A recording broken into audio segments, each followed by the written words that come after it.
గంజాయి దందాపై పొలిటికల్ దంగల్ మొదలైంది. ఏపీలో గంజాయి మత్తుకి కారణం మీరు అంటే మీరే అంటూ అధికార విపక్షాలు మాటల యుద్ధానికి దిగాయి. వైసీపీ పేరు చేసిన మత్తు చెత్తని మేమంతా క్లీన్ చేస్తున్నాము అని టీడీపీ ప్రకటిస్తే, కూటమి ప్రభుత్వం అధికారంలోకి వచ్చిన తర్వాతే గంజాయిని విచ్చలవిడిగా విక్రయిస్తున్నారు అంటూ వైసీపీ ఆరోపిస్తోంది. కూటమి ప్రభుత్వాన్ని టార్గెట్ చేశారు వైసీపీ నేత మాజీ మంత్రి రోజా. చంద్రబాబు ఆంధ్రప్రదేశ్ రాష్ట్రాన్ని గంజాయికి అడ్డాగా మార్చారని విమర్శలు గుప్పించారు. చంద్రబాబు నివాసం ఉన్న గుంటూరులో డ్రగ్స్ విచ్చలవిడిగా దొరుకుతున్నాయని ఆరోపించారు. చంద్రబాబు నాయుడు నివాసం ఉంటున్న గుంటూరులో డ్రగ్స్ విచ్చలవిడిగా దొరుకుతున్నాయని అన్ని పేపర్లో మీరు చూస్తున్నారు అంటే ఈ ప్రభుత్వం, ఈ ముఖ్యమంత్రి సిగ్గుపడాలని కూడా ఈ సందర్భంగా తెలియజేసుకుంటున్నారు. పుత్తూరులో తెలుగు యువత నాయకులు డ్రగ్స్ విచ్చలవిడిగా సరఫరా చేస్తున్నా అధికారులు పట్టించుకోవడం లేదని ఆరోపించారు రోజా. ఎన్నో కాలేజీలు పుత్తూరులో ఉంటే ఈరోజు గంజాయికి అడ్డాగా మారింది.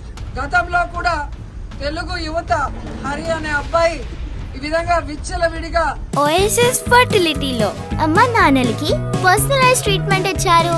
In the good hands of science. Mummy daddy అవ్వాలంటే ఓఎస్ఎస్ కి కాల్ చేయండి. గంజాయి అమ్ముతూ దొరికిన దాఖలాలు పుత్తూరులో మీకు కనిపించాయి.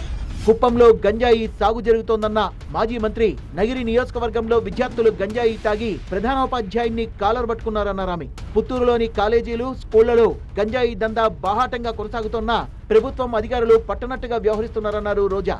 ఎమ్మెల్యేనని చెప్పుకునే వ్యక్తి ఆడికి అమావాస్యకి ఒక రోజు కాన్స్టిట్యూన్సీకి వస్తున్నాడే తప్ప గంజాయికి అడ్డాగా మారిన పుత్తూరుని, నగిరిని కాపాడటానికి ఏ రోజు ఆయన నాయకులు పని చేయలేదు.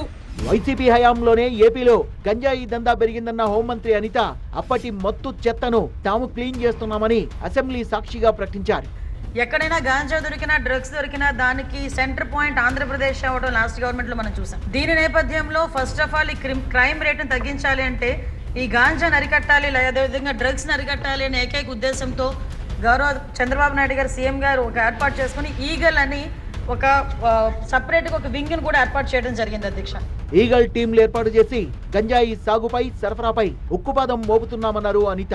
ప్రతి జిల్లాలోని కూడా ఈగల్ టీమ్స్ ని ఏర్పాటు చేయడం, అదేవిధంగా నార్కోటిక్ పోలీస్ స్టేషన్స్ ని ప్రతి జిల్లాలో సుమారు 26 జిల్లాల్లోని కూడా అధ్యక్ష నార్కోటిక్ కంట్రోల్ సెల్స్ ని ఏర్పాటు చేయడం కూడా జరిగింది అధ్యక్ష. మండలాల్లో 7 మండలాల్లో 375 విలేజెస్ లో ఈ హాట్ స్పాట్స్ ని గుర్తించి కల్టివేషన్ చేయకుండా తీసుకునే బాధ్యతను కూడా తీసుకున్నారు అధ్యక్ష. గంజాయి నిర్మూలనకు కఠిన చర్యలు తీసుకుంటున్నామని ప్రభుత్వం చెప్తుంటే పుత్తూరులో గంజా గ్యాంగ్ల ఆట ఎందుకు కట్టించడం లేదని వైసీపీ ప్రశ్నిస్తోంది.